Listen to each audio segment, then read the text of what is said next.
최근 전 세계적으로 적대국과 기업을 겨냥한 사이버 공격이 급증하면서 정보기술 보안의 중요성이 커지고 있습니다.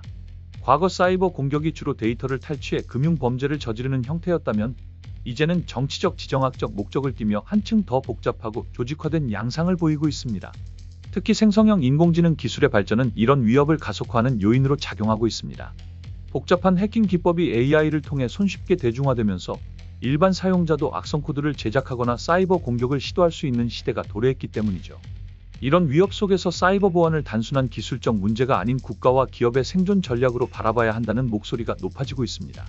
세계지식 포럼에서는 AI 시대의 사이버 위협을 주제로 한 세션을 통해 급증하는 사이버 공격의 실태와 이에 대응하기 위한 글로벌 전략을 조명했습니다. 급증하는 해킹 시도, 공공부문에서만 매일 162만 건.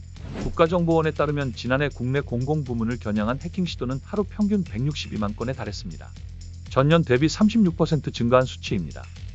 해킹 시도가 최근 들어 급격하게 늘어난 건 챗GPT와 같은 생성형 인공지능 기술의 급속한 발전 때문으로 보입니다. 일반인들도 마음만 먹으면 얼마든지 AI로 악성 코드를 만들고 사이버 공격을 수행할 수 있게 된 겁니다. 전쟁으로 인해 사이버 공격이 늘어나고 있다는 분석도 나왔습니다. 특히 러시아와 우크라이나 전쟁이 해커들의 활동을 급증시켰다는 이야기인데요.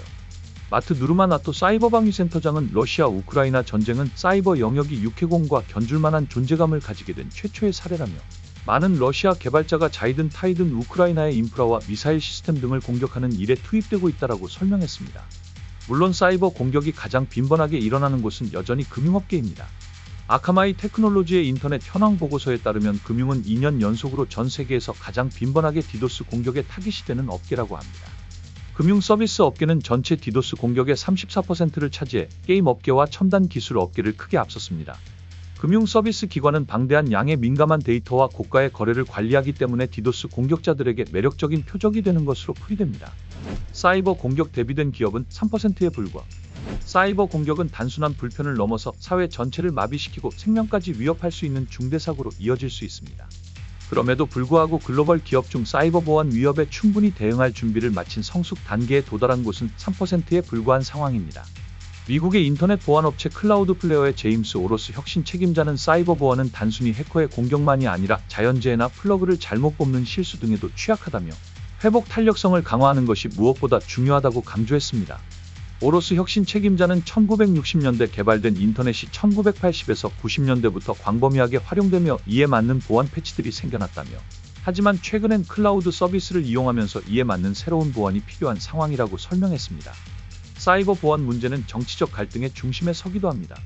누르마 센터장은 미국에서 사이버 공격은 문화 전쟁으로 변질되고 있다며 허위 정보와 조작된 영상 증거물이 혼란을 가중하고 있다고 경고했습니다.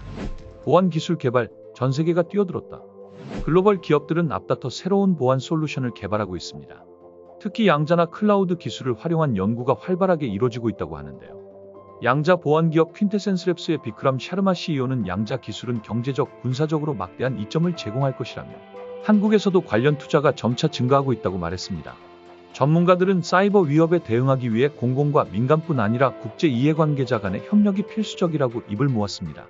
누르마 센터장은 신기술이 끊임없이 등장하는 가운데 적의 공격에 대한 사후 대응 속도가 사이버 보안의 모든 것을 결정짓고 있다며 빠른 대응의 중요성을 강조했습니다.